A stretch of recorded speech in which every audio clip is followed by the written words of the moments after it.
देखो, मैंने पूरी स्टोरी यहाँ समझा दी। 51 मिनट 08 सेकंड की बात नई वाली है, तो जाके देख लो। सब कुछ हॉस्पिटल के गलियारों में तेज भागदौड़ से शुरू होता है, सीधा इमरजेंसी रूम की ओर। अंदर एक मरीज की हालत बहुत खराब है। नर्सेज देखती है कि उसकी धड़कन और सांसें थम गई है। तभी हमारा हीरो डॉक्टर याओ फौरन एक्शन में आता है और छाती दबाकर मरीज को बचाने की कोशिश शुरू करता है। शुक्र है मेडिकल टीम की मेहनत कामयाब होती है और मॉनिटर दिखाता है कि मरीज का दिल फिर से धड़कने लगा है। हालात काबू में आने के बाद 2 नर्सेज राहत की सांस लेती है और डॉक्टर याओ को एक बार फिर दिन बचाने के लिए धन्यवाद देती है। एक नर्स दूसरा मौका पाकर दूसरे डॉक्टर की बुराई करती है, उसे एकदम बेकार इंसान बताती है। लेकिन याओ ये सुन लेता है और बोलता है, कोई बात नहीं, उसका काम जिंदगियां बचाना है, भले थोड़ा लेट हो जाए। वो नर्सेज को बताता है कि मरीज अब स्थिर है और अगर कुछ भी चाहिए तो उसे बुला सकती है। जब याओ वहाँ से निकलता है,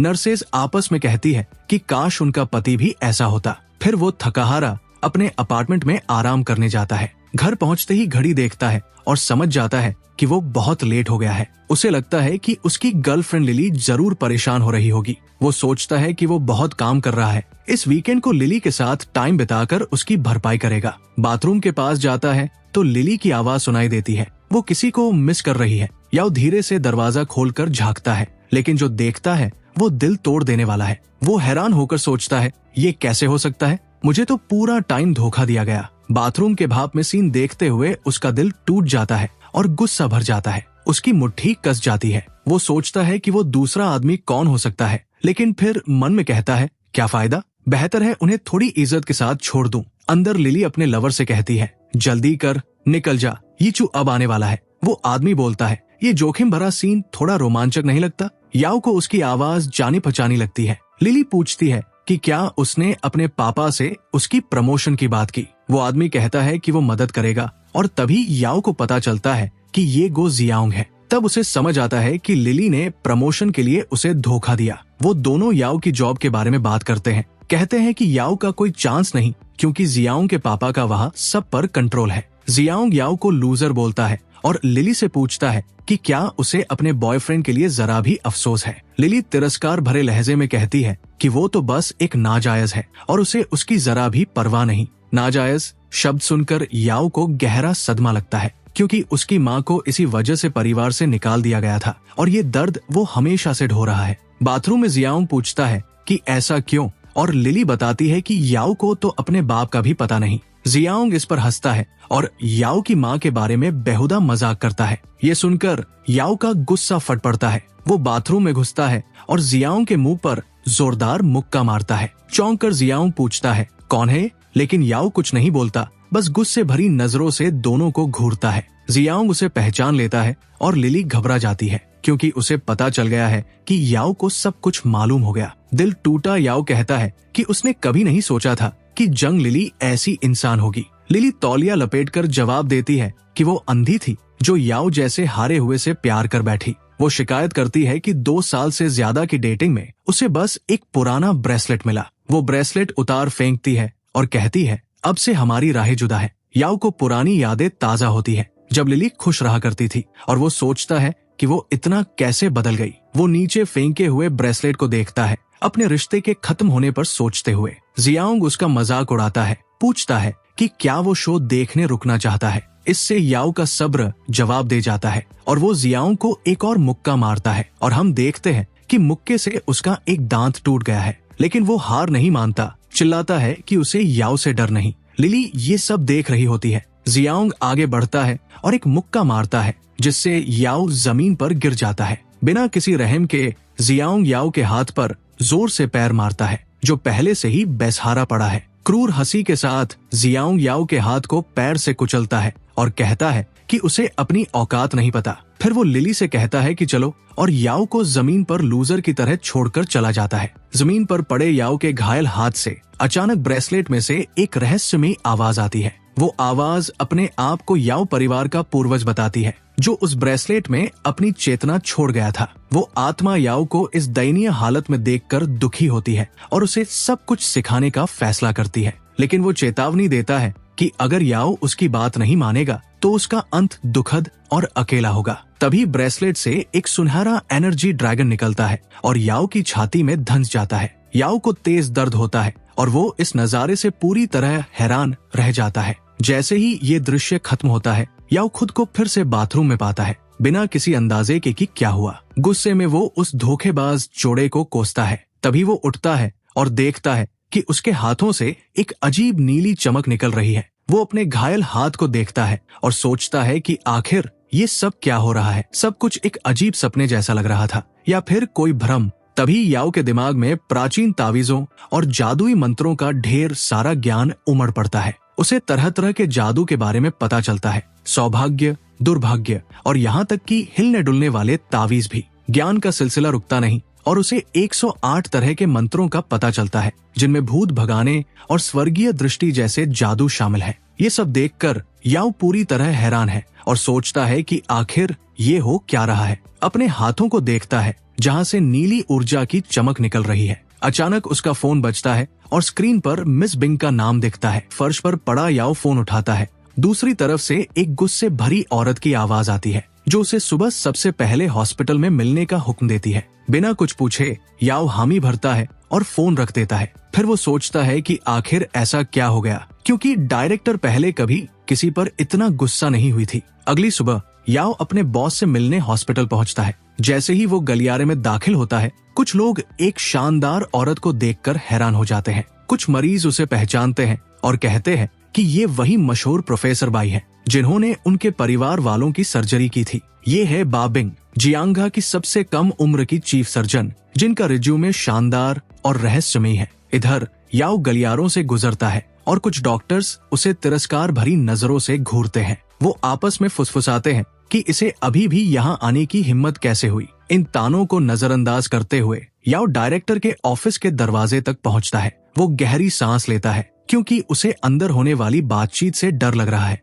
हिम्मत जुटाकर वो दरवाजा खटखटाता है और डायरेक्टर बाई को अपना नाम बताता है। अंदर से आवाज आती है, आ जाओ। याओ डायरेक्टर के डेस्क के सामने जाकर ठिठक जाता है। गंभीर चेहरा लिए डायरेक्टर पूछती है कि क्या उसे पता है कि उसे क्यों बुलाया गया। घबराया हुआ याओ कहता है कि उसे कुछ नहीं पता, लेकिन डायरेक्टर उसे ठंडी नजरों से घूरती है और कहती है कि वो हमेशा उसका बहुत सम्मान करती थी। फिर गुस्से में वो कागजों का ढेर उसकी ओर फेंकती है और कहती है कि उसने उन्हें बहुत निराश किया है। कागजों में 2 एक्समान मेडिकल रिपोर्ट्स हैं। एक पर याओ का हस्ताक्षर है और दूसरी पर गो जियाओंग का। याओ हैरान है कि उसका थीसिस और जियाओंग का कैसे एक्समान हो सकता है। डायरेक्टर उसे चोरी का इल्जाम लगाती है। याओ घुटनों पर गिरकर सफाई देता है कि उसने पूरे महीने उस थीसिस पर मेहनत की थी। वो कहता है कि उसकी एक्स गर्लफ्रेंड जंग लिली, जो उसके साथ नाइट शिफ्ट में थी, उसकी बेगुनाही साबित कर सकती है। लेकिन डायरेक्टर उसकी एक बात नहीं मानती और बताती है कि जंग लिली ने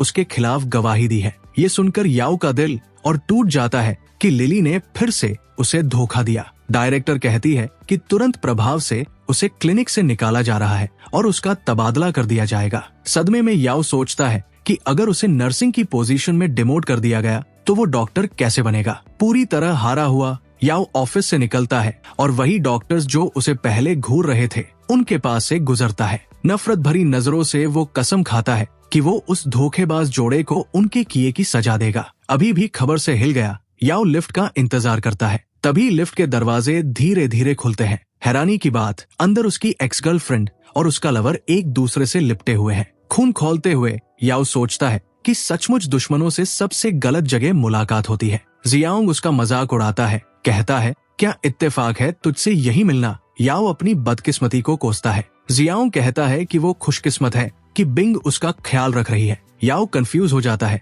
समझ नहीं पाता कि वो डायरेक्टर बाई की बात क्यों कर रहा है। फिर जियाओंग हैरानी जताता है और पूछता है कि क्या वो दोनों किसी तरह जुड़े हुए हैं। याओ को चिढ़ाने के लिए वो डायरेक्टर के बारे में गलत सवाल करता है, जिससे याओ का गुस्सा भड़क जाता है। लिली चिल्लाकर कहती है कि उसने बेस्ट इंटर्न को हटवाया ताकि जियाओंग चमक सके। जियाओंग और मजाक उड़ाता है, कहता है कि वो हॉस्पिटल में याओ के साथ जो चाहे कर सकता है। तभी याओ को एहसास होता है कि डायरेक्टर असल में उसकी मदद करने की कोशिश कर रही है और उसे हॉस्पिटल छोड़ना नहीं चाहिए। जियाओंग लिली से पूछता है कि उसने ऐसे कचरे से रिश्ता क्यों रखा और लिली कहती है कि तब उसे जियाओंग के बारे में नहीं पता था। फिर जियांग लिली को होटल चलने का न्योता देता है और वो शर्माने का नाटक करती है। वो लगातार ताने मारता रहता है और याओ चुपचाप ये सब देखता है। अंदर से याओ का खून खौल रहा है, उसकी मुट्ठियां कस रही है, लेकिन उसे याद आता है कि लिफ्ट में कैमरे हैं और वो अभी कुछ नहीं कर सकता। वो खुद को शांत करता है, सोचता है कि बदला ठंडा करके लिया जाता है।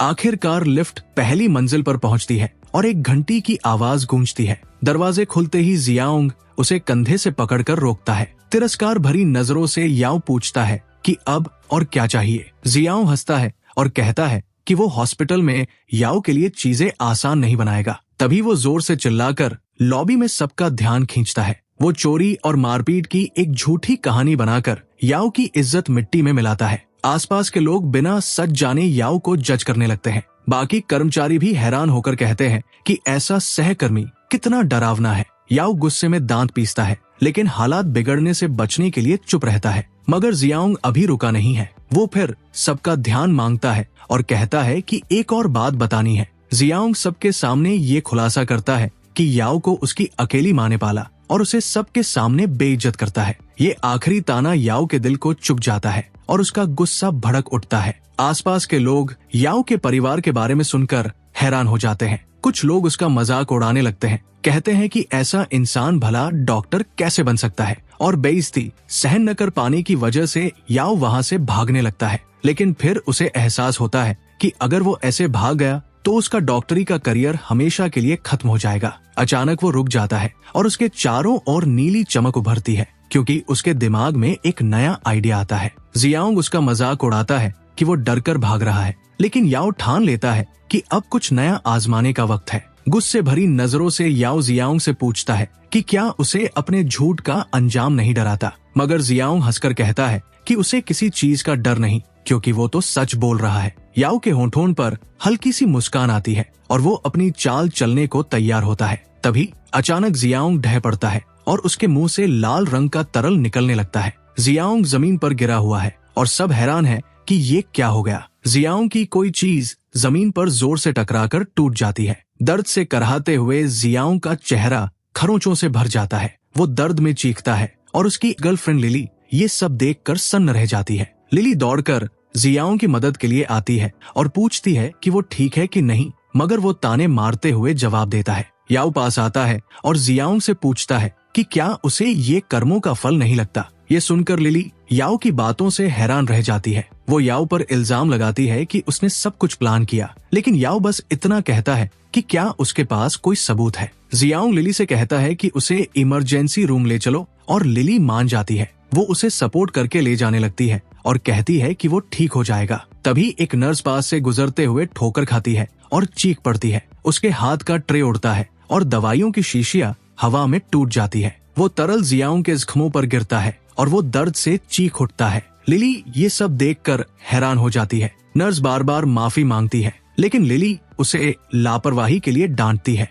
वो दूसरी नर्सेस से चिल्लाकर व्हीलचेयर लाने को कहती है। लिली जियांग को व्हीलचेयर पर बिठाती है और कहती है कि वो उसे इमरजेंसी रूम ले जाएगी। मगर जैसे ही वो लिफ्ट में जाने की कोशिश करते हैं, लिफ्ट अटक जाती है। जियांग दर्द में चीखता है क्योंकि लिफ्ट का दरवाजा उसके शरीर को कुचल देता है। लिली उसे बाहर निकालने की कोशिश करती है, लेकिन वो चिल्लाता है कि वो उसे और चोट पहुंचा रही है। तभी सिक्योरिटी गार्ड्स आते हैं और दरवाजा खोलने की कोशिश करते हैं, जबकि जियांग चीखता रहता है। अचानक हॉस्पिटल की सारी लाइट्स चली जाती है और चारों तरफ अंधेरा छा जाता है। अंधेरे में फंसा जियांग घबराकर मदद के लिए चीखने लगता है। आसपास के लोग सोचने लगते हैं कि क्या ये सचमुच कोई दैवीय सजा है। इस बीच याओ ठंडी और सोची समझी नजरों से ये सब देख रहा होता है। फिर कहानी पीछे फ्लैशबैक में जाती है, जहाँ एक प्राचीन जादू की किताब दिखती है। याओ एक तावीज पकड़े हुए है और कहता है कि वो इसे किसी पर आजमाएगा। वो तावीज एक शक्तिशाली बदकिस्मती का तावीज है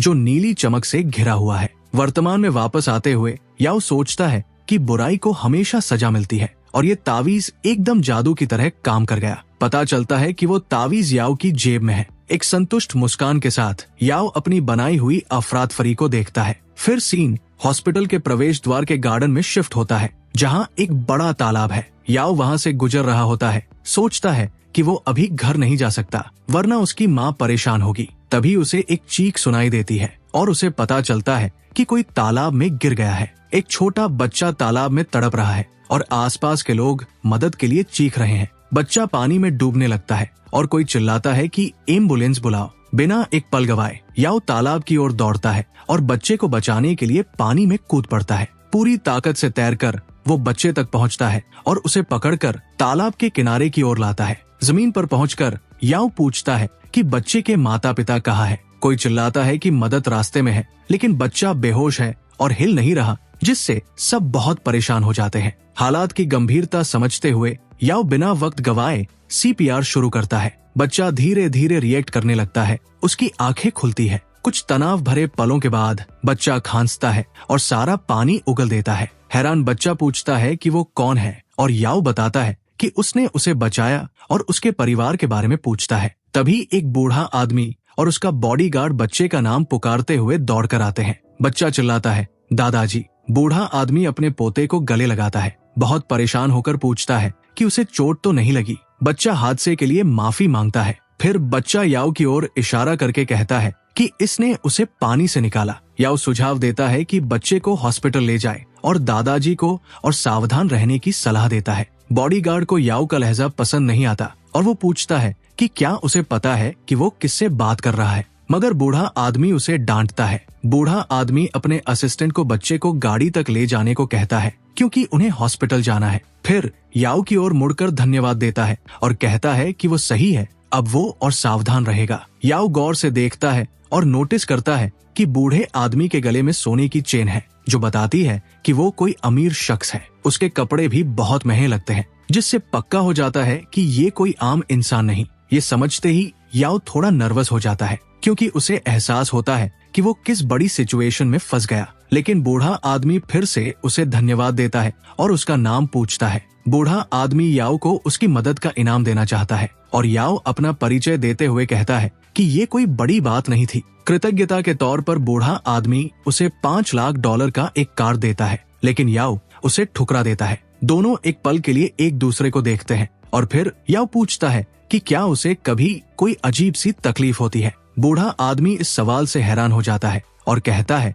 कि वो नियमित चेकअप करवाता है और पूरी तरह स्वस्थ है। याओ कहता है कि उसे कुछ अलग सा महसूस हो रहा है, लेकिन शायद वो गलत हो और उसे इसकी परवाह न करने को कहता है। फिर याओ अलविदा कहता है और बूढ़े आदमी को याद दिलाता है कि अपने पोते को डॉक्टर के पास चेकअप के लिए ले जाए। याओ को जाते देख बूढ़ा आदमी सोच में पड़ जाता है। उसे याद आता है कि उसने सालों तक दुनिया के बड़े बड़े डॉक्टरों से अपनी सेहत की जांच करवाई, लेकिन कोई भी उसकी गंभीर बीमारी का पता नहीं लगा सका। वो सोचता है कि शायद भगवान उसे मरने से पहले कुछ और साल जीने का मौका दे रहे हैं। गाड़ी में बैठकर बूढ़ा आदमी अपने बॉडीगार्ड को बुलाता है, जो पूछता है कि ड्रैगन किंग क्या चाहते हैं। ड्रैगन किंग अपने असिस्टेंट को हुक्म देता है कि याओ के बारे में हर छोटी बड़ी बात पता करो। इधर याओ को बिल्कुल अंदाजा नहीं कि उसने एक बहुत रसूखदार शख्स का ध्यान खींच लिया है। घर पहुंचकर वो अपनी माँ को आवाज देता है कि वो आ गया। तभी उसकी माँ खाने की प्लेट लेकर आती है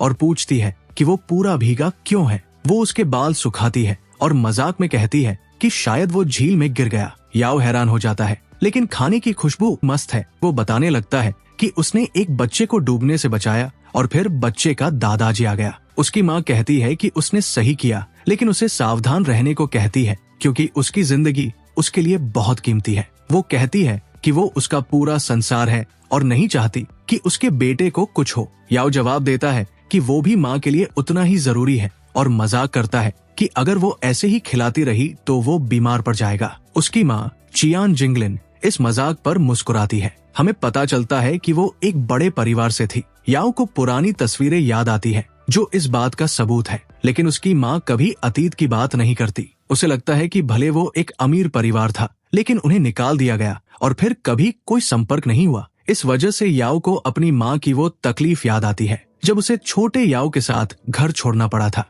लेकिन याओ को अपने पिता से और ज्यादा नफरत है, जिसे उसने कभी देखा तक नहीं। वो अपने पिता को एक गैर जिम्मेदार इंसान मानता है जो माँ को अकेला छोड़कर गया और जीने का हकदार नहीं। वो एक आह भरता है, याद करता है कि जब भी उसने अपने पिता के बारे में पूछा, उसकी माँ चुप और उदास हो जाती थी। वो इस बात को छोड़ देता है क्योंकि ये उसकी माँ को और दुखी करेगा। फिर उसकी माँ कहती है कि वो लिली को डिनर के लिए बुलाए क्योंकि वो उससे बात करना चाहती है। वो कहती है कि उसे जल्दी पोते पोतिया चाहिए, जिससे याओ का मूड खराब हो जाता है। वो थकान का बहाना बनाकर अलविदा कहता है और उसकी माँ मान लेती है कि उसे आराम चाहिए। वो अपने कमरे में जाता है और दरवाजा बंद कर लेता है। बिस्तर पर लेटकर वो सोचता है कि उसे अपनी माँ से कुछ जरूरी बात करनी है, लेकिन उसे समझ नहीं आता कि लिली के धोखे की बात कैसे बताएं। इस सब से थककर वो करवटें बदलता रहता है। नींद नहीं आती। तभी उसे कुछ जरूरी याद आता है जो सब कुछ बदल सकता है। उसे याद आता है कि उसके परिवार के पास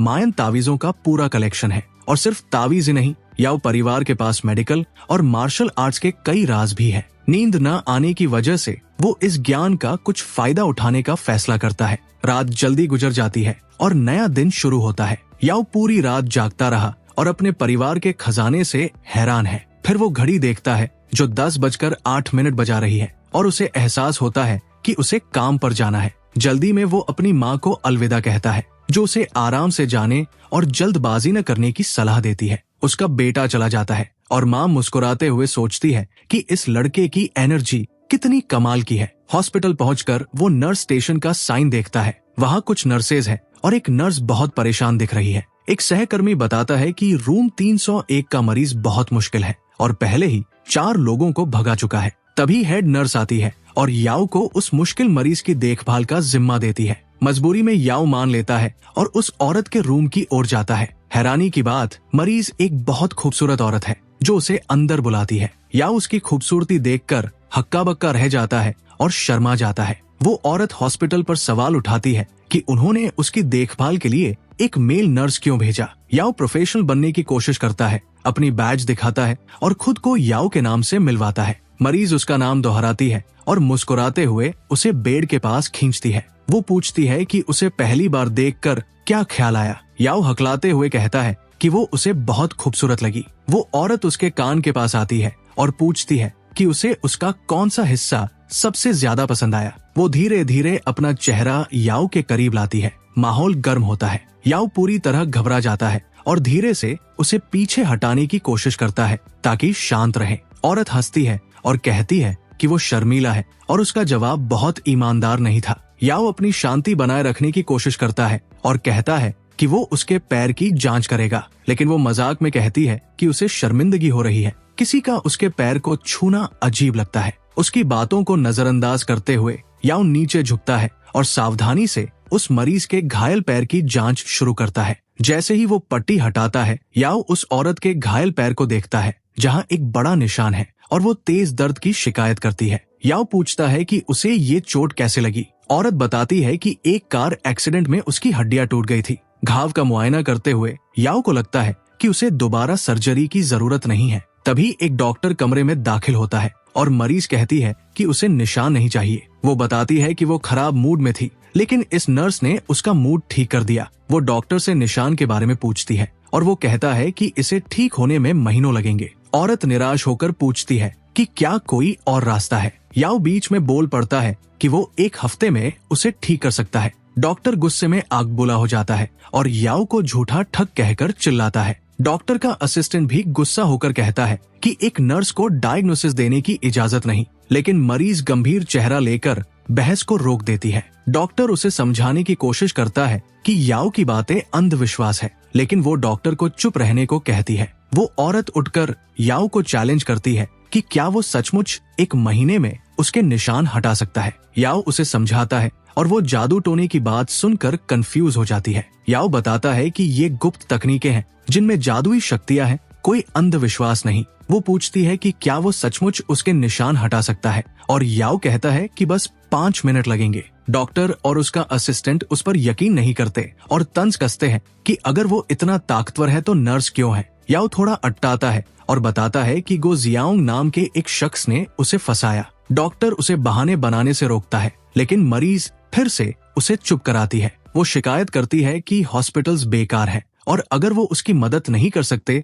तो जो कर सकता है उसे रोकना नहीं चाहिए। वो याओ को अपना पर्सनल नर्स नियुक्त करती है और शुरू करने को कहती है। याओ उसका भरोसा जीतने के लिए शुक्रिया अदा करता है और तुरंत प्रक्रिया शुरू करता है। वो एक हाथ का इशारा करता है और उसके चारों ओर सुनहरी ऊर्जा घूमने लगती है। वो सारी शक्ति अपने हाथों में लाता है जिससे एक चमकदार गोला बनता है। तेजी से वो एक कागज का तावीज उसके घाव पर रखता है। डॉक्टर ये सब हंसते हुए देखता है और कहता है कि याओ अच्छा एक्टर है। असिस्टेंट भी तंज कसता है कि उसे नर्स की जगह एक्टर बनना चाहिए, लेकिन याओ दोनों को नजरअंदाज करके अपने जादू पर फोकस रखता है। अचानक उसके पैर पर रखा तावीज तेजी से चमकने लगता है। मरीज हैरान होकर देखती है कि उसका निशान गायब हो गया। डॉक्टर उसके पैर को देखकर सन्न रह जाता है, समझ नहीं पाता कि ये कैसे हुआ। औरत की त्वचा एकदम बेदाग है और डॉक्टर सोचता है कि ये मुमकिन ही नहीं। घबराहट में डॉक्टर उसका पैर पकड़ लेता है और चिल्लाता है कि इतनी जल्दी ठीक होना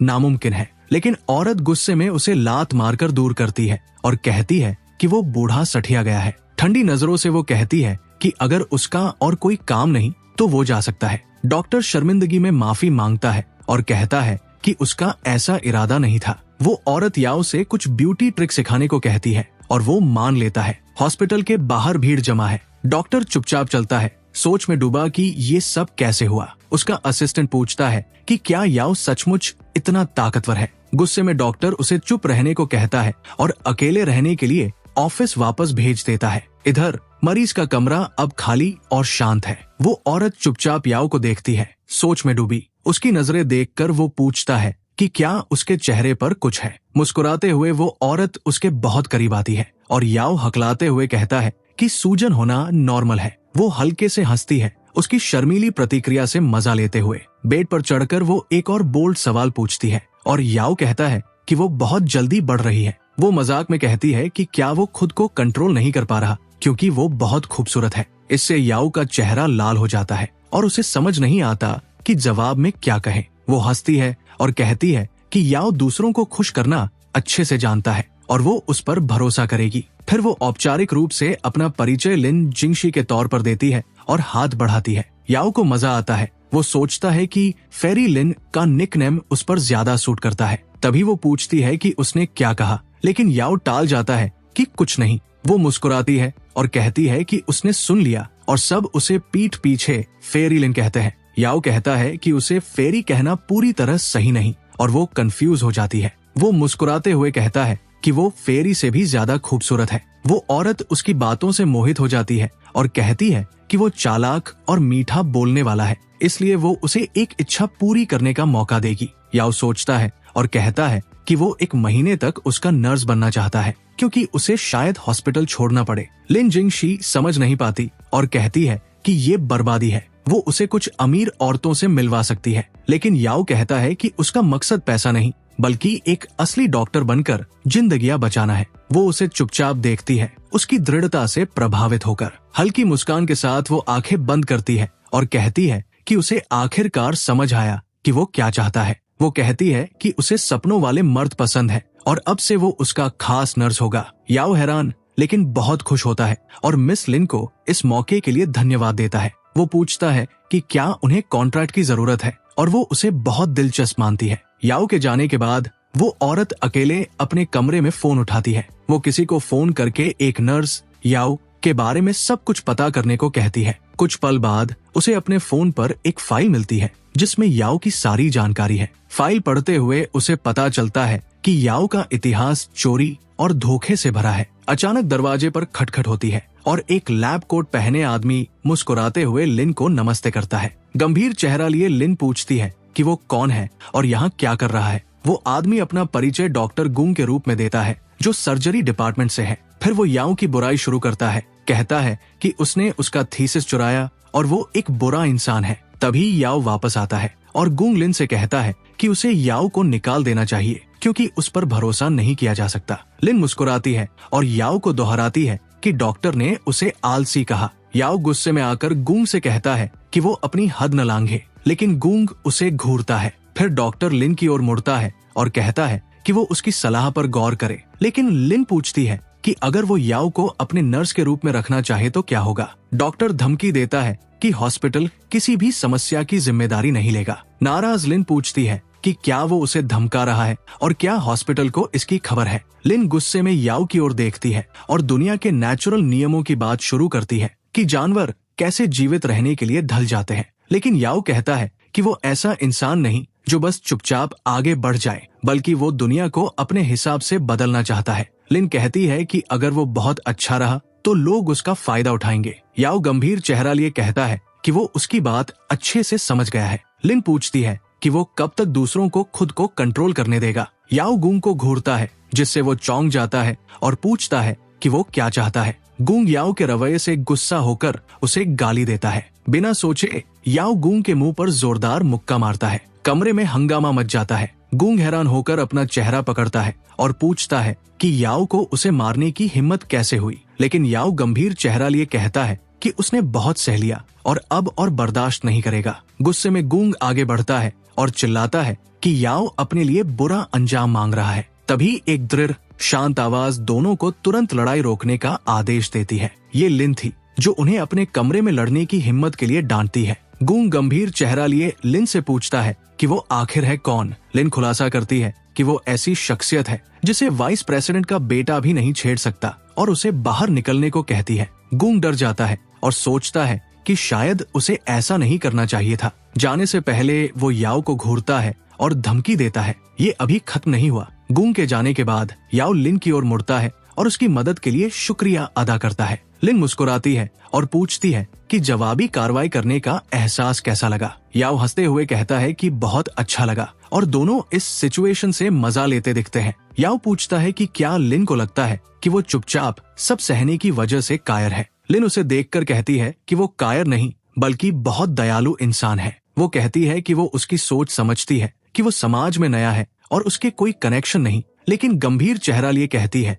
कि उसे ऐसी सोच बिल्कुल पसंद नहीं। याओ चुप रहता है, लिन की सख्त बातों से हैरान। लिन शतरंज की मिसाल देती है, कहती है कि अगर वो हमेशा अच्छा बना रहा तो शिकारी उसका फायदा उठाएंगे। मुस्कुराते हुए वो कहती है कि उसे कम मत समझे, क्योंकि वो उससे कहीं ज्यादा जी चुकी है। वो बताती है कि ताकतवर लोग हमेशा उनसे डरते हैं जिनके पास खोने को कुछ नहीं होता। वो कहती है कि जितना ज्यादा रुतबा और पैसा उतना ज्यादा डर। फिर वो खुलासा करती है कि याओ पूरी तरह अकेला नहीं है। याओ उसकी बात से कंफ्यूज हो जाता है, समझ नहीं पाता कि उसका मतलब क्या है। लिन उसके सिर पर हाथ रखती है और कहती है कि अब से वो उसकी रक्षक होगी। याओ उसका टखना छूता है और आंखों में आंसू लिए लिन का शुक्रिया अदा करता है। लिन हल्के से हंसती है, उसकी प्रतिक्रिया को मजेदार मानते हुए। वो उसकी ठुड्डी पकड़कर कहती है कि बस शुक्रिया काफी नहीं, और उसे छेड़ती है। याओ का चेहरा लाल हो जाता है। वो लिन की छेड़खानी से बोल नहीं पाता। हंसते हुए लिन कहती है कि ये मजाक था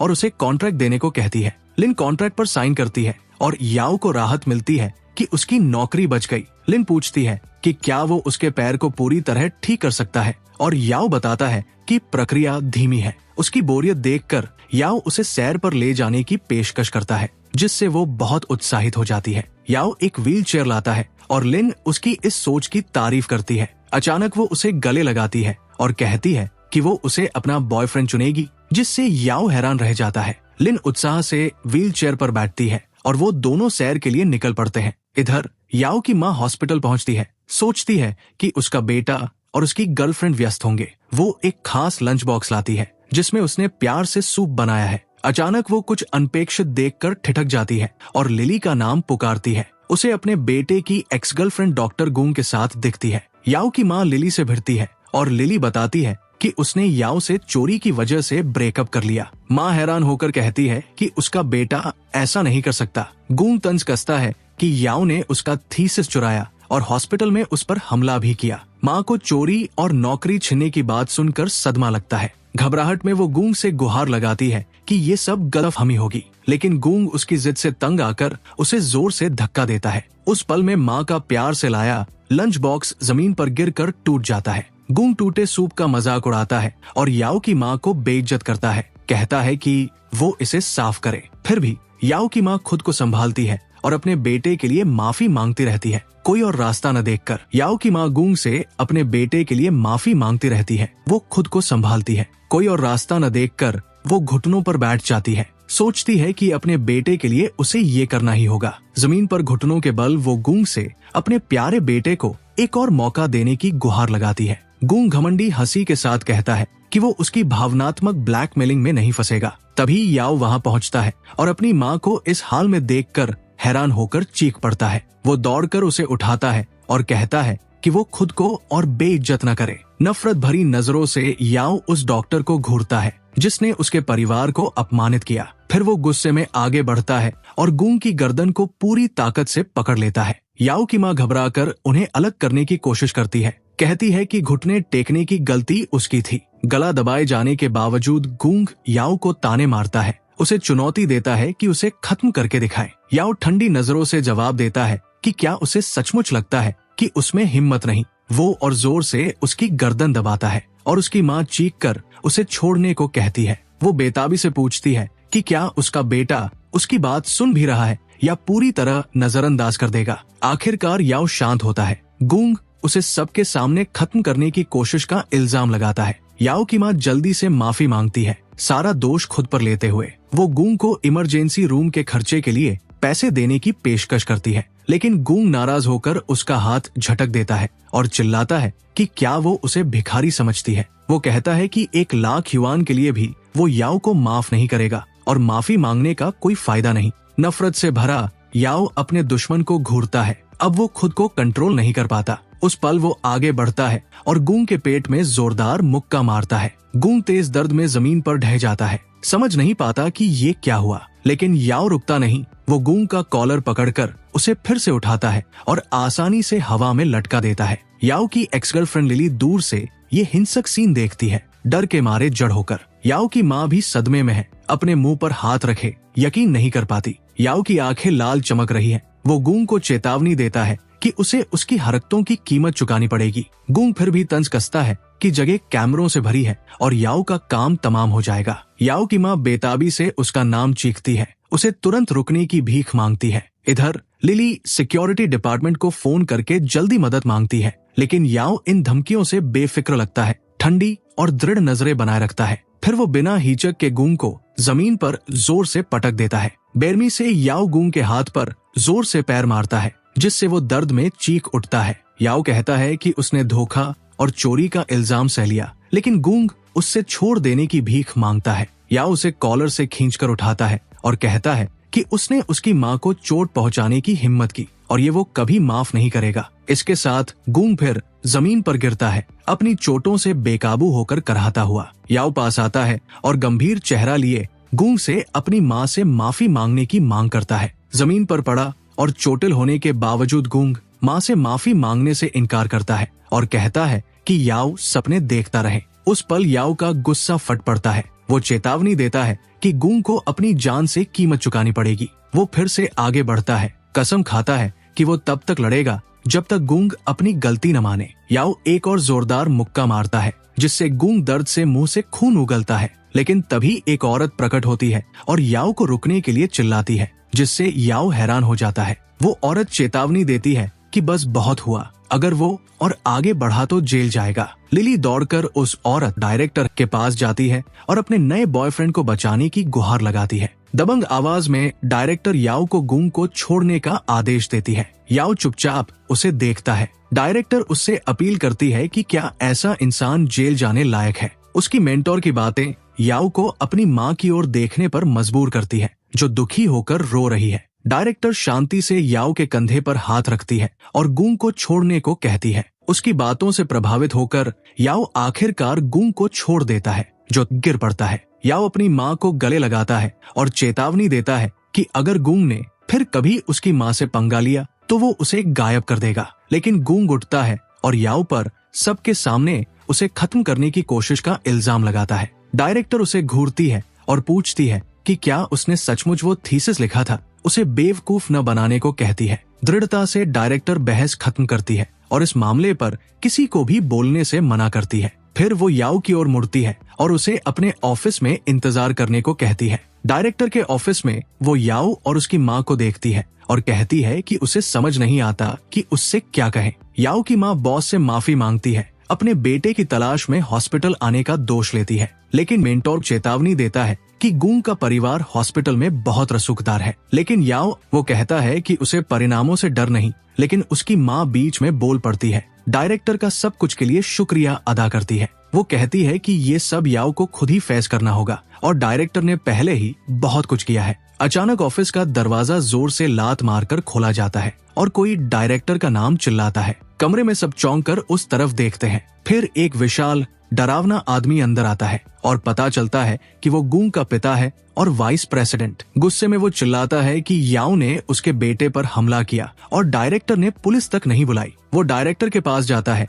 और पूछता है कि क्या उसे लगता है कि वो हॉस्पिटल की मालकिन है। डायरेक्टर याओ का बचाव करती है। वो कहता है कि गलती सिर्फ हमारे हीरो की नहीं थी, उसका प्रतिद्वंदी भी गलत था, इसलिए हमारे लड़के को सजा मत दो। लेकिन वाइस प्रेसिडेंट उसकी कोई सफाई सुनना ही नहीं चाहता। वो गुस्से में कहता है कि एक हिंसक, नकलची, प्लेजरिस्ट कभी डॉक्टर नहीं बन सकता। ये सुनकर डायरेक्टर चुप हो जाती है और बहुत परेशान नजर आती है। आगे वो आदमी हमारे हीरो पर उंगली उठाकर कहता है कि वो इंसान कहलाने लायक भी नहीं है। गुस्से में चिल्लाता है कि सिक्योरिटी तुरंत आकर इस लड़के को बाहर निकालो। तभी हमारा हीरो डायरेक्टर के सामने खड़ा हो जाता है और उससे कहता है कि वो पीछे हट जाए, अब सब कुछ उस पर छोड़ दे। आत्मविश्वास से मुस्कुराते हुए वो अपनी बॉस से कहता है कि उस पर भरोसा करें, वो सब संभाल लेगा। डायरेक्टर उसके रवैये से हैरान हो जाती है, समझ ही नहीं पाती कि वो क्या करने वाला है। जैसे ही सिक्योरिटी गार्ड्स पास आते हैं, हमारा हीरो उन्हें चैलेंज करता है कि सब एक साथ आओ।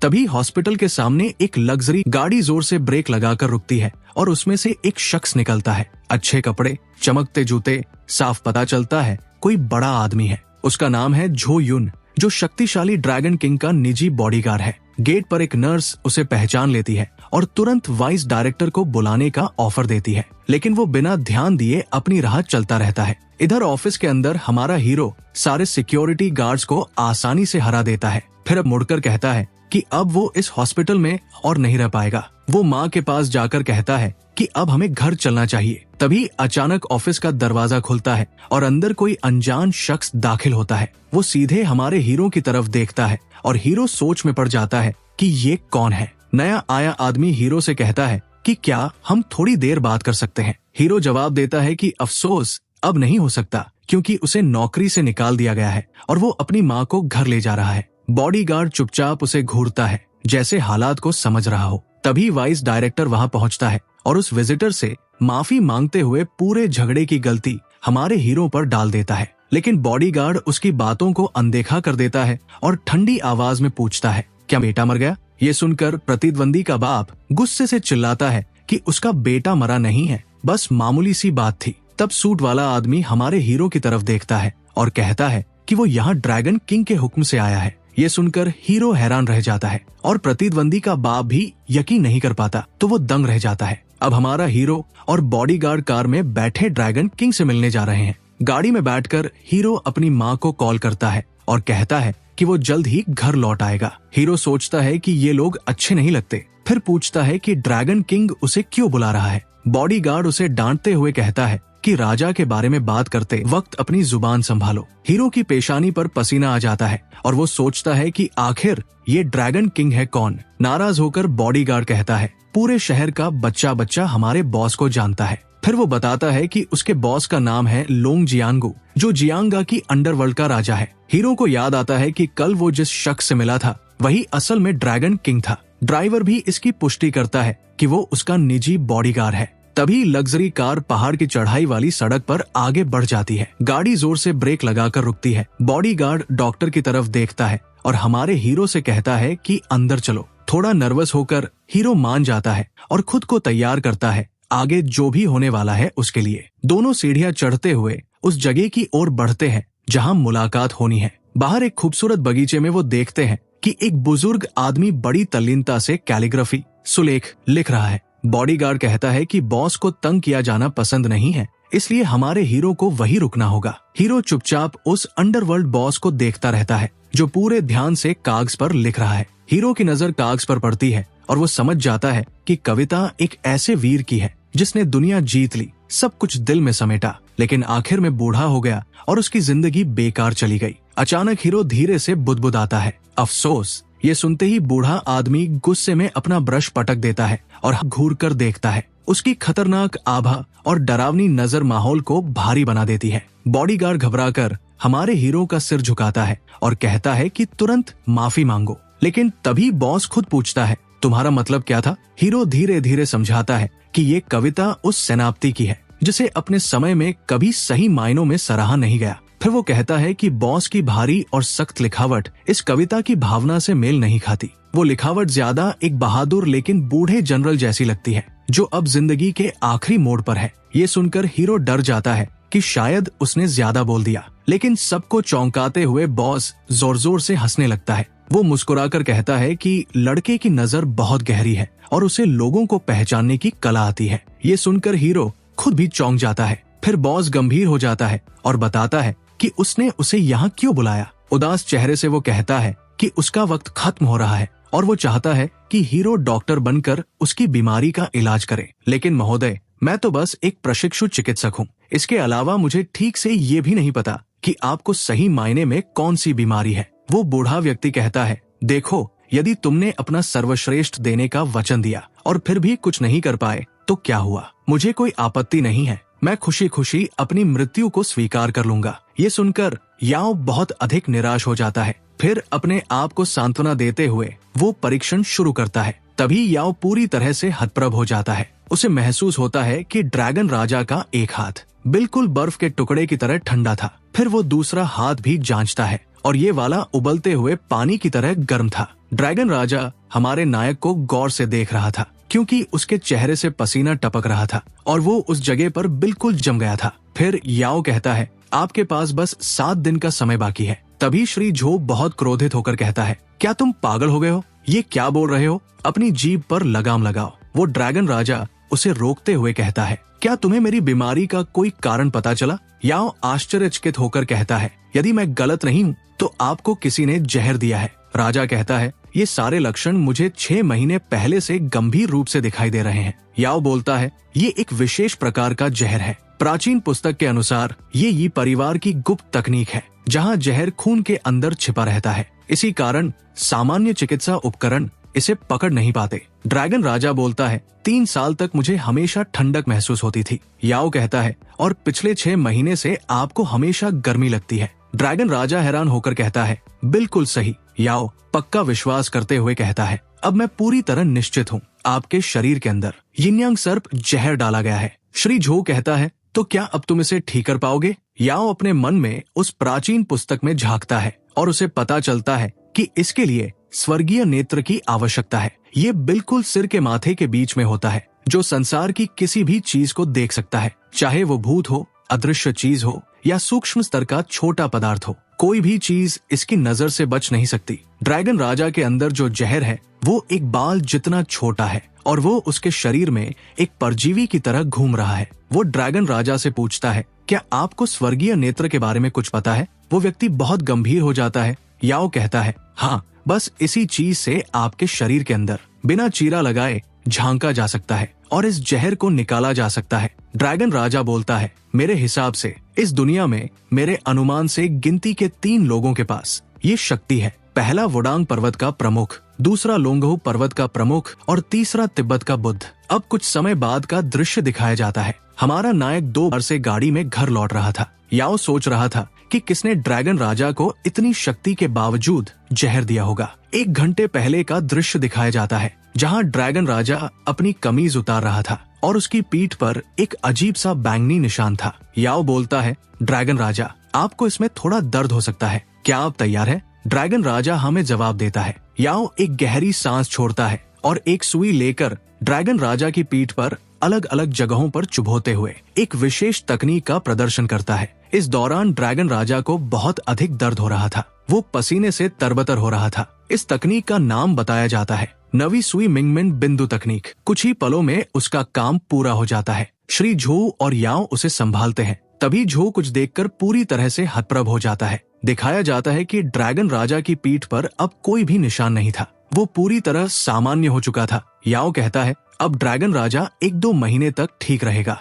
लेकिन हमें जल्द से जल्द उस व्यक्ति को ढूंढना होगा जिसके पास स्वर्गीय नेत्र है। श्री झो कहता है, मैं अभी बुद्ध को ढूंढने के लिए रेगिस्तान की ओर निकल जाऊंगा। वो निश्चित रूप से हमारे ड्रैगन राजा की मदद करेगा। वो ड्रैगन राजा याओ को कृतज्ञता प्रकट करता है। दृश्य फिर से वर्तमान में स्थानांतरित होता है, जहाँ याओ श्री झो के साथ बात कर रहा था। श्री झो कहता है, मैं जितनी जल्दी हो सके बुद्ध को ढूंढ लूंगा। तभी याओ पूछता है, मुझे बताइए ये बाघ सूची क्या है जिसमें हमारे ड्रैगन राजा का भी नाम है? झो उसे समझाता है जैसे फोर्ब्स की अरबतियों की सूची होती है। जिसमें दुनिया के अति धनवान लोगों के नाम होते हैं, वैसे ही बाघ और ड्रैगन सूची वास्तव में युद्ध कला जगत की सूची है। यदि बाघ सूची की बात करें तो हर 5 साल में एक प्रतियोगिता होती है जहां युद्ध कला के कलाकार दुनिया के हर कोने से आते हैं और एक दूसरे के साथ युद्ध करते हैं। जो शीर्ष 30 में आते हैं उनके नाम इस सूची में दर्ज किए जाते हैं। हमारे ड्रैगन राजा बीमार होने से पहले 12वें स्थान पर थे।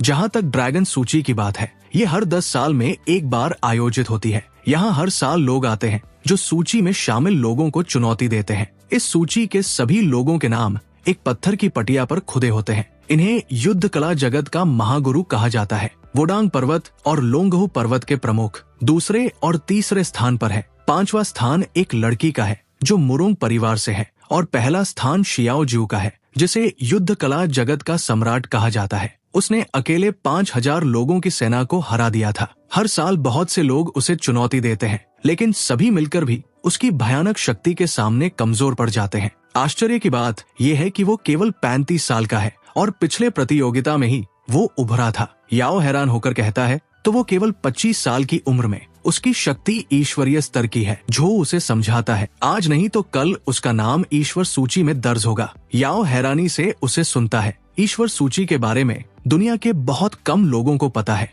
इसकी प्रतियोगिता हर 30 साल में एक बार होती है। याओ कहता है मैं एक बार उनसे मिलना चाहूंगा। श्री झू उसे चिढ़ते हुए देखता है। याओ कहता है क्या उनके 4 हाथ 3 सिर है या वे कैसे होंगे? वो बहुत ही अविश्वसनीय बातें सोचता है और उनकी गाड़ी आगे बढ़ जाती है।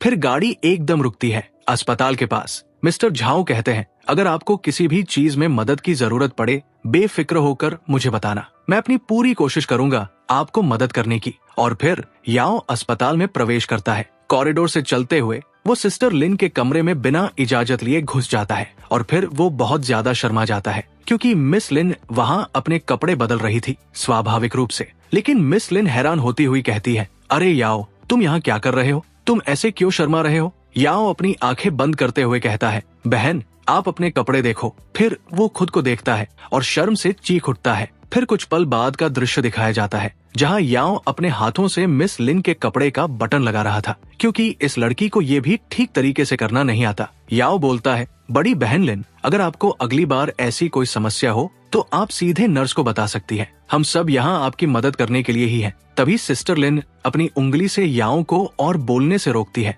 और फिर उसे लुभाते हुए कहती है यहाँ कोई भी नर्स मेरे याओ की तरह इतनी अच्छी और सज्जन नहीं है। और ये कहते हुए वो उसे बिस्तर पर उठा लेती है। फिर और भी लुभावने अंदाज में कहती है याओ तुम बहुत अच्छे हो, क्या मैं तुम्हारी जीवन साथी बन सकती हूँ? याओ शर्माते हुए टमाटर की तरह लाल हो जाता है और लिन उसे धक्का देकर बिस्तर पर लेटा देती है। स्थिति समय के साथ साथ और भी गर्म होती जा रही थी। मिस लिन कहती है तुम चुप क्यों हो गए? देखो मैं तुमसे वादा करती हूँ मैं तुम्हें हमेशा खुश रखूंगी। तुम्हें किसी भी चीज की कमी कभी महसूस नहीं होने दूंगी। याओ मन ही मन सोच रहा था मुझे क्या बोलना चाहिए। ऐसा ऑफर मुझे शायद जिंदगी में फिर कभी नहीं मिलेगा। और वो हिचकते हुए शर्माते हुए हाँ कह देता है। मिस लिन थोड़ा सा मुंह दबाकर हंसती है और फिर जोर जोर से हंसने लगती है। असल में मिस लिन उसके साथ थोड़ा मजाक कर रही थी और याओ कुछ बोल नहीं पाता। वो एकदम मूर्ख की तरह बैठा रहता है। कुछ समय बाद मिस लिन के अनुरोध पर हमारा याओ उसके ड्रेस को थोड़ा ढीला कर देता है। फिर जब याओ उसे पानी दे रहा था मिस लिन बोलती है तो तुमने आज उस डॉक्टर गो को अच्छे से धोया है ना? लेकिन मेरी जानकारी के हिसाब से वो बहुत जल्द ठीक हो जाएगा। तुम्हें पता है अगर मैं तुम्हारी जगह होती तो मैं ऐसे लोगों को कभी दूसरा मौका नहीं देती। कभी कभी गलत लोगों को माफ करने से क्या पता अगली बार तुम उसे माफ करने लायक न बचो और तुम्हें इसकी कीमत अपनी जान से चुकानी पड़े। याओ कुछ बोल नहीं पाता, बस एक अजीब सी मुस्कान के साथ सुनता रहता है। वही कुछ समय बाद दृश्य बदलता है एक दूसरे अस्पताल के कमरे में जहां याओ को इमरजेंसी ट्रीटमेंट के लिए रखा गया था। तभी वहां लिली आती है गुओ की हालत जानने के लिए। वो बताती है कि गुओ की कुछ सर्जरी हुई है क्योंकि उसका हाथ पैर टूट गया था और उसे पूरी तरह ठीक होने में कम से कम 6 महीने लगने वाले हैं। तभी गुओ गुस्से में कहता है यहाँ से निकल जाओ। लिली अपने मुंह पर हाथ रखते हुए कहती है गो तुमने मुझे डांटा? वही गुओ कहता है हाँ अब निकल जाओ। लड़की रोती हुई कमरे से निकल जाती है। वही पीछे से गुओ कहता है तुम चोरनी, तुम्हारी वजह से मेरा ये हाल हुआ है। गुओ अपने हाथ को उठाने की कोशिश करता है लेकिन उसे बहुत ज्यादा दर्द होता है और वो जोर से चीखते हुए कहता है याओ तुम बस इंतजार करो, मैं तुम्हें और तुम्हारे पूरे परिवार को खा जाऊंगा। सीन बदलता है। रात को हमारा याओ अपने घर लौटता है। उसकी माँ तुरंत आकर उससे पूछती है, याओ मेरा बच्चा, तुम ठीक हो ना? तुम्हें कोई और तकलीफ तो नहीं हुई? याओ मना करता है और मन ही मन कहता है, लगता है उस डिप्टी डायरेक्टर गुओ के पिता को पता चल गया है कि मेरा ड्रैगन किंग से कोई कनेक्शन है। अब वो मेरे लिए और कोई परेशानी नहीं खड़ी करेगा। वही उसकी माँ एक लंबी सांस छोड़ती है। वो बहुत ज्यादा टेंशन में थी। तभी वो अचानक कहती है, मिस्टर झाओ, वही बॉडीगार्ड ना, उसने तुम्हारे लिए शाम को कुछ चीज भेजी है, देखो टेबल पर है। उसने कहा कि ये ड्रैगन किंग की तरफ से एक गिफ्ट है। याओ बॉक्स को खोलता है और उसमें एक 100 साल से भी ज्यादा पुराना जिनसिंग मिलता है। उसकी माँ कहती है, उन्होंने कहा कि ये तुम्हारे शरीर के लिए बहुत ज्यादा मददगार साबित होगा। याओ मन ही मन कहता है, इस साइज का जिनसिंग मार्केट में मिलना लगभग असंभव है। अगर मिलेगा भी तो इसकी कीमत बहुत ज्यादा होगी। ये मार्शल आर्ट के लिए बहुत अच्छा है। क्या उन्हें सचमुच लगता है कि ये मुझे मार्शल आर्ट के रास्ते पर चलने में मदद करेगा? पता नहीं, लेकिन शायद इस चीज से मैं शियाओ जिऊ की तरह एक बहुत बड़ा मार्शल आर्टिस्ट गॉड बन सकता हूँ। चलो इसे एक बार आजमाया जाए। और वो अपनी माँ से कहता है, माँ मैं आज डिनर नहीं करूँगा, मुझे आज थोड़ा जरूरी काम है। उसकी माँ कुछ और बोल पाती उससे पहले वो सीधा अपने कमरे में चला जाता है। फिर अपनी आध्यात्मिक शक्ति से वो अपने लिए एक अच्छी किताब चुनने की कोशिश करता है। तभी उसे एक अजीब सी किताब दिखती है जो चमक रही थी। वो तुरंत उसे बुलाता है। उस किताब के पहले पेज पर उस गुरु ने लिखा था जिसने हमारे हीरो को ये ज्ञान और अपनी विरासत दी थी। उसने लिखा था कि जब उसे ये किताब मिली तब वो पहले से ही मार्शल आर्ट के रास्ते पर चलना शुरू कर चुका था। ये स्किल केवल वही लोग सीख सकते हैं जो अभी मार्शल आर्ट सीखना शुरू कर रहे हैं और ये बहुत ही बेहतरीन तकनीक है। याओ अब पूरी तरह प्रभावित हो चुका था। वो कहता है, अब मैं इसे ही सीखूंगा। वो उस जिनसिंग को खाता है और उस दैवीय मार्शल आर्ट को सीखना शुरू कर देता है। वो धीरे धीरे अपनी सांसों पर नियंत्रण ला रहा था। तभी वो कहता है, रान डू मेरिडियन, अब खुल जाओ। उसके शरीर के अंदर जैसे बिजली बह रही थी। तभी वो अचानक अपनी आंखें खोलता है। उसे हर तरफ प्रकृति की शुद्ध ऊर्जा महसूस हो रही थी और वो समझ जाता है कि ये जिनसिंग का ही कमाल है कि वो इतनी जल्दी शक्ति को अवशोषित कर पा रहा है। अब रात ढलकर सुबह हो चुकी थी। हमारा हीरो अभी भी ध्यान मग्न था। दिखाई देता है कि अब उसके शरीर पर मांसपेशियां उभरने लगी थी। उसका शरीर कहीं ज्यादा मर्दाना लग रहा था। फिर वो धीरे धीरे अपनी आंखें खोलता है। अपने हाथ को मुट्ठी बनाते हुए वो अपने अंदर की शक्ति को महसूस करने की कोशिश करता है और फिर वो अपने हाथ में एक स्पिरिट बॉल बनाता है जो पीली रोशनी से चमक रहा था। फिर वो आत्मविश्वास से कहता है, अब मैं उन लोगों को उनकी औकात दिखाऊंगा जो मुझे कम समझते थे। सीन बदलता है सीधे अस्पताल के अंदर, जहां हमारा हीरो याओ कुछ खाना लेकर लिफ्ट से निकल रहा था। तभी लिली चीखते हुए कहती है, तो तुम आखिरकार मिल गए। याओ उसे नजरअंदाज करते हुए जाने की कोशिश करता है, लेकिन लड़की मानने को तैयार नहीं थी। वो कहती है, देखो मैं तुम्हारी एक अच्छी दोस्त होने के नाते कह रही हूँ, अभी भी वक्त है। जाओ और गो से माफी मांग लो, नहीं तो मुझे डर है कि वो तुम्हें इस अस्पताल से ही निकाल देगा। लेकिन याओ उसे पूरी तरह नजरअंदाज करते हुए चला जाता है और कहता है, देखो अगर तुम्हारा भौंकना हो गया हो तो अब तुम जा सकती हो। लड़की गुस्सा हो जाती है और कहती है, देखो अगर ये गो के लिए नहीं होता तो मैं तुम्हें मुड़कर भी न देखती। याओ बोलता है, वाह अच्छा, अब मुझे समझ आया। तुम्हें लग रहा है कि वो तुम्हें छोड़ देगा, है ना? इसीलिए तुम मुझे माफी मंगवाकर अपनी कीमत साबित करना चाहती हो। देखो मैं नहीं जाने वाला। और याओ वहाँ से निकल जाता है, जबकि लिली बस चीखती रहती है। याओ अब मिस लिन के लिए ब्रेकफास्ट का खाना लेकर जा रहा था। सीन बदलता है स्पेशल VIP रूम के अंदर, जहाँ याओ मोमोज और सैंडविच लेकर पहुँच गया था। इसे देखकर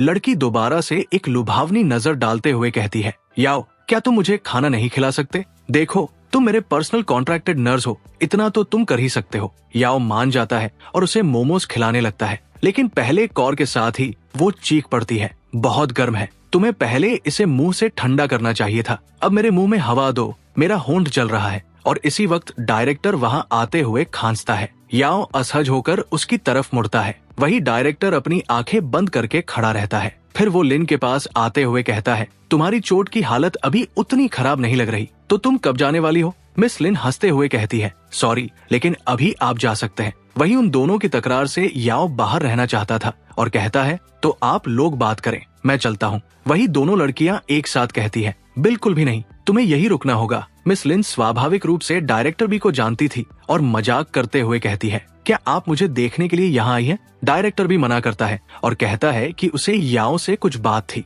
इसलिए वो यहाँ आई थी। और वो सीधे याओ को अपने साथ बुलाने लगता है। तभी पीछे से मिस लिन बोलती है, अभी याओ मेरी ड्यूटी के अंतर्गत है, आप उसे अभी नहीं ले जा सकती, किसी और को ढूंढ लीजिए अपने काम के लिए। डायरेक्टर भी बहुत गुस्सा होकर कहती है, देखो याओ हमारे अस्पताल का स्टाफ है, तुम्हारा कोई नौकर नहीं, तुम किसी और को ढूंढो। मिस लिन याओ को छूते हुए कहती है, नहीं, आपके इस याओ नाम के स्टाफ की सर्विस मुझे सबसे ज्यादा पसंद आई, हैंडसम भी है और मेरी अच्छे से केयर भी करता है, मुझे तो ये इतना पसंद आया कि मैं इससे शादी करने के लिए भी तैयार हूँ। याओ पूरी तरह से हैरान हो जाता है, उसके पूरे शरीर में रोंगटे खड़े हो जाते हैं। तभी डायरेक्टर भी गुस्से में दरवाजा खोलती है और चीखते हुए कहती है, याओ देखो, अगर तुम्हें अभी भी इस अस्पताल में काम करना है तो मेरे साथ आओ, बाकी तुम्हारा जो मन करे वो करो। और वो निकल जाती है। मिस लिन और याओ बस देखते रह जाते हैं। कुछ समय बाद याओ को डायरेक्टर बी के साथ दिखाया जाता है। डायरेक्टर बी पूछती है, तो तुम्हारा और मिस लिन का क्या रिश्ता है? याओ अपने हाथ खड़े करते हुए अपनी बेगुनाही के बारे में बताता है, लेकिन डायरेक्टर पूछती है, अच्छा मुझे बताओ, कौन सा नर्स अपने पेशेंट के साथ बिस्तर शेयर करता है? याओ बहुत ज्यादा दबाव में आ जाता है। उसे समझ आता है कि डायरेक्टर भी बहुत गुस्सा हो चुकी है। फिर भी याओ को चेतावनी देते हुए कहती है, मिस लिन जिंगजी कोई आम लड़की नहीं है, तुम जितना उससे दूर रहोगे उतना ही अच्छा है। याओ कहता है, अभी के लिए मिस लिन मेरी इकलौती क्लाइंट है। डायरेक्टर बताती है, ठीक है, लेकिन एक बात सुन लो, उसने अपने मंगेतर को जहर देकर मार डाला था। याओ को गहरा सदमा लगता है। डायरेक्टर आगे कहती है, उस वक्त इस बात को लेकर बहुत हंगामा हुआ था, लेकिन ठोस सबूतों की कमी के कारण उसे बस उसके घर और परिवार से निकाल दिया गया था। लेकिन उसका खूबसूरत चेहरा, चतुर दिमाग और सांप जैसी चाल की वजह से वो बहुत कम समय में दोबारा एक ताकतवर शख्सियत बन गई। याओ पूछता है, आपको इसके बारे में कैसे पता चला? डायरेक्टर बहुत गंभीर होकर कुछ बोलने वाली थी, लेकिन फिर चुप हो जाती है और वहाँ से जाते हुए कहती है,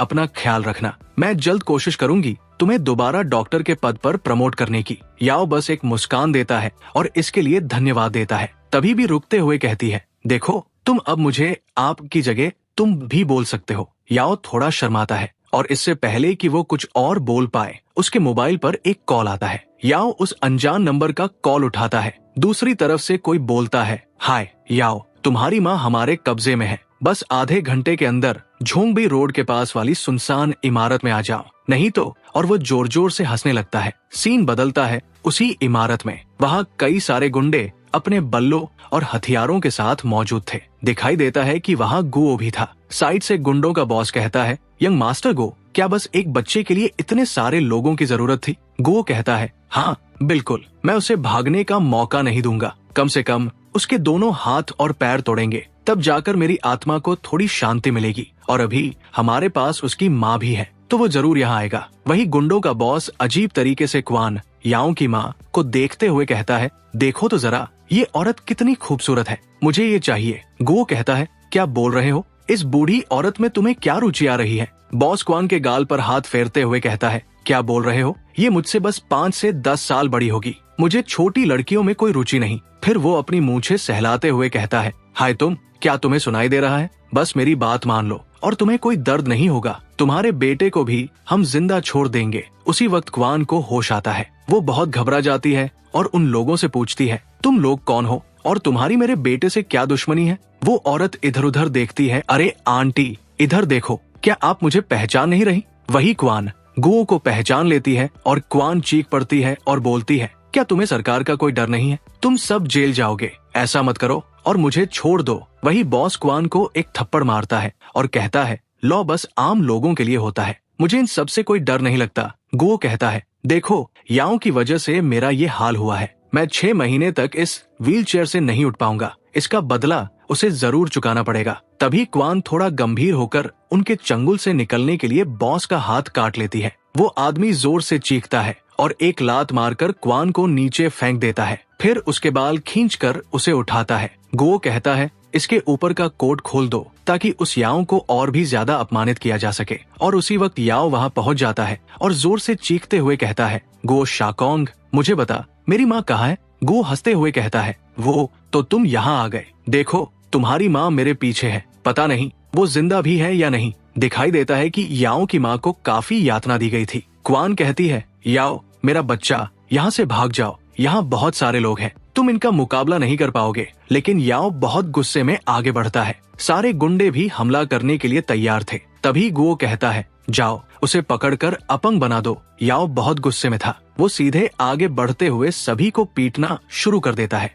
तभी बॉस कहता है, तुम लोग क्या कर रहे हो? सब एक साथ हमला करो। सारे गुंडे एक साथ आगे बढ़ते हैं। याओ भी उन्हें दो दो हाथ करते हुए गुओ के चेहरे पर एक जोरदार मुक्का मारता है, जिससे वो व्हीलचेयर से छिटक कर बहुत दूर घिसटता हुआ चला जाता है। याओ फिर साइड के बाकी गुंडों को देखता है और उन पर भी झपटते हुए मुक्कों और लातों की बरसात कर देता है। इस राक्षसी ताकत को देखकर बॉस भी बहुत हैरान हो गया था। कुछ पलों बाद याओ ने सभी लोगों को खत्म कर दिया था। बॉस बहुत डरकर जमीन पर बैठ जाता है। फिर याओ की नजर बॉस पर पड़ती है और वो कहता है, अब तुम्हारी बारी है। बॉस ने एक तेज धार वाला चाकू निकाल लिया था, लेकिन वो अभी भी डर रहा था। लेकिन फिर वो अपने अंदर आत्मविश्वास लाता है और कहता है, इतना छोटा लड़का मेरा क्या बिगाड़ेगा, और वो चाकू लेकर सीधे याओ के पेट में वार करता है। याओ की माँ जोर से उसका नाम चीखती है। गुओ एक कुटिल मुस्कान देता है और कहता है, आखिरकार। लेकिन जब बॉस अपने चाकू को बाहर निकालने की कोशिश करता है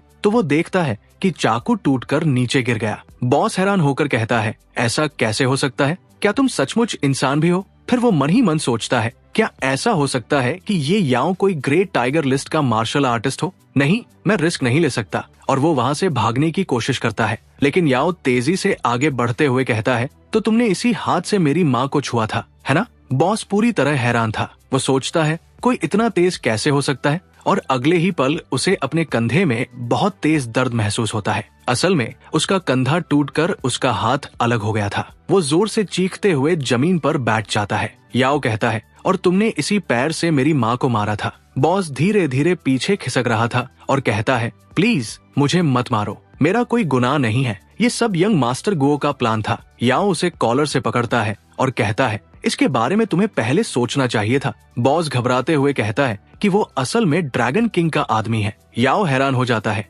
बॉस बार बार माफी मांगने लगता है और कहता है कि वो ऐसा दोबारा कभी नहीं करेगा। याओ सोचता है, ये सही वक्त है ड्रैगन किंग को परखने का, मैं इसे नहीं मारूंगा। और याओ कहता है, चलो कॉल करो और बुलाओ जिसे भी तुम जानते हो। कुछ समय बाद याओ अपनी माँ को आजाद करता है और उनकी जैकेट उठाता है। उसकी माँ बहुत तनाव में दिख रही थी। फिर याओ आगे बढ़ते हुए अपनी माँ को जैकेट पहनाते हुए उनसे माफी मांगता है, क्योंकि उसकी वजह से उनकी माँ को इतना कुछ सहना पड़ा। उसी के कुछ समय बाद वहाँ कुछ लोग पहुँचते हैं। ये असल में ड्रैगन किंग का बॉडीगार्ड मिस्टर झाओ था। मिस्टर झाओ याओ और उसकी माँ को देखकर सोचता है, शुक्र है इन लोगों को ज्यादा चोट नहीं आई, नहीं तो बहुत बड़ी मुसीबत हो जाती। याओ भी उसे नोटिस करता है। तभी गुंडों का बॉस मिस्टर झाओ का पैर पकड़ते हुए कहता है, मिस्टर झाओ प्लीज मुझे बचा लीजिए, ये आदमी मुझे मारना चाहता है। देखिए मेरे सारे लोग इसने पहले ही अपंग कर दिए हैं और अब ये मुझे मारना चाहता है, मेरी मदद कीजिए।